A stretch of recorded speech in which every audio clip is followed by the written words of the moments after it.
আসসালামু আলাইকুম everyone, welcome back to Nusrat Samira's kitchen. Ramzan মাস আসতে আর বেশি দেরি নেই। এখন থেকেই সবাই লেগে পড়েছে রমজান মাসে সকল কেনাকাটা করতে। রোজার মাসে আর কিছু লাগুক আর না লাগুক, বেসনটা কম বেশি সবারই লাগে। তাই দোকান থেকে অস্বাস্থ্যকর পরিবেশের বেসন না কিনে খুব সহজেই ঘরেই তৈরি করে ফেলুন হোমমেড বেসন, যা পুরো রমজান মাস জুড়ে সংরক্ষণ করতে পারবেন। তাহলে আর দেরি না করে এক্ষুনি তৈরি করে ফেলুন। বেসন তৈরি করতে আমাদের লাগবে 1 কাপ পরিমাণ মসুরির ডাল, 1 কাপ পরিমাণ খেসারির ডাল, 1 কাপ পরিমাণ মুগ ডাল, 1 কাপ পরিমাণ বুটের ডাল, 1 কাপ চিনি গুঁড়া পোলার চাল আর 1 কাপ ছোলার ডাল। এই পরিমাণটা দিয়ে বেসন তৈরি করলে আমার প্রায় 15 দিন চলে যাবে।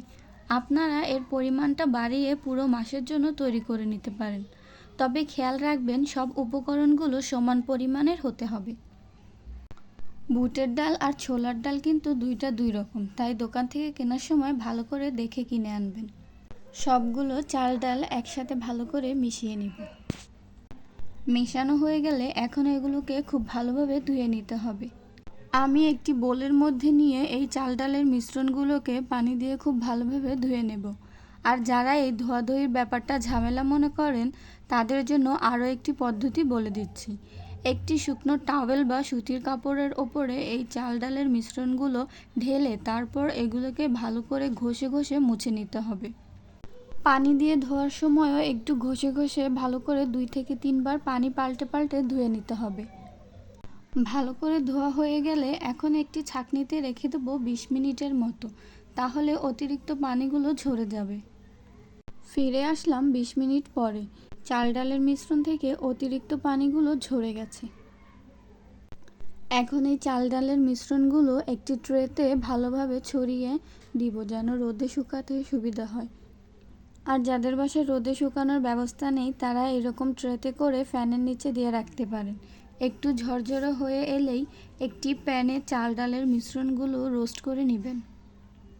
আমার যেহেতু রোদে শুকানোর ব্যবস্থা আছে, তাই আমি এগুলোকে খুব ভালোভাবে একদিনের জন্য রোদে শুকিয়ে নেব। এই হোমমেড বেসন দিয়ে শুধুমাত্র আলুর চপ বা বেগুনি না, যে কোনো পাকোড়া, জিলাপি, বুন্দিরা সব ধরনের খাবারই পারফেক্টভাবে তৈরি করতে পারবেন। দেখুন, একদিন পরে চাল ডালের মিশ্রণগুলো কতটা ঝরঝরে হয়ে গেছে। এখন একটি ব্লেন্ডার জারে এইগুলোকে ব্লেন্ড করে নিব। ভালোভাবে মিহি করে ব্লেন্ড করে নিতে হবে। গুঁড়ো হয়ে গেলে এখন বেসনটাকে চালনি দিয়ে চেলে নিতে হবে, তাহলে বড় দানাগুলো আলাদা হয়ে যাবে। আপনারা চাইলে 1 থেকে 2 কেজি পরিমাণে তৈরি করে দোকান থেকেও গুঁড়ো করে নিয়ে আসতে পারেন। তৈরি হয়ে গেল খুব সহজেই হোমমেড বেসন। এখন এই বেসনগুলোকে সংরক্ষণ করার জন্য একটি এয়ারটাইট বক্সে রেখে দিব। আর এই বেসনটা দোকানের বেসন থেকে কোনো অংশেই কম না, তাই আর দেরি না করে এক্ষুনি ঘরে তৈরি করে ফেলুন এই হোমমেড বেসন। সামনের ভিডিওতে অবশ্যই আমি এই বেসন দিয়ে আপনাদের সাথে কিছু রেসিপি শেয়ার করব। তাহলে আজকের মতো এখানেই বিদায় নিচ্ছি।